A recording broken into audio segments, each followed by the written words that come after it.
Hi friends, ఈరోజు video ఏంటంటే ప్రభాస్ అన్న ప్రశాంత్ వీళ్ళ కాంబోలో భారీ హైప్తో రిలీజ్ అవుతున్న మూవీ సలార్. మరి సలార్ మూవీ December 22 ప్రపంచవ్యాప్తంగా రిలీజ్ అయింది. అయితే ఈ మూవీ 3 days రన్ అనేది కంప్లీట్ చేసుకుంది. ఈ మూవీ 3 daysలోనే 402 కోట్ల గ్రాస్ రాబట్టింది. అది ప్రభాస్ అంటే రోజుకి 100 కోట్ల గ్రాస్ వస్తుంది. ఇంతవరకు బాగానే ఫ్రెండ్స్. మరి థియేటర్లో సలార్ మూవీని చూసే ఉంటారు. మూవీ చాలా అంటే చాలా బాగుంది. ఇక ముఖ్యంగా మెయిన్ చాలా మందికి సెకండ్ హాఫ్లో వచ్చే కాన్సెప్ట్ చుట్టూ ఒక్కొక్కరిని పరిచయం చేస్తారు కదా, అది చాలా మందికి డౌట్ వచ్చి ఉంటుంది. అంటే కొద్దిగా అర్థం కానట్లుగా ఉంటుంది.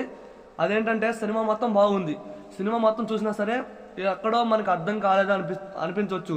మళ్ళీ ఒకసారి సినిమాకి వెళ్ళండి, మీకు పూర్తిగా అర్థమవుతుంది. ఎందుకంటే నేను ఫస్ట్ వెళ్ళిన రోజు ఏంటంటే ఫ్యాన్స్ వల్ల నాకు సౌండ్ అంతగా కొన్ని డైలాగ్స్ అర్థం కాల. తర్వాత రెండోసారి వెళ్ళినప్పుడు చాలా అంటే చాలా సైలెంట్గా ఉంది థియేటర్ మొత్తం.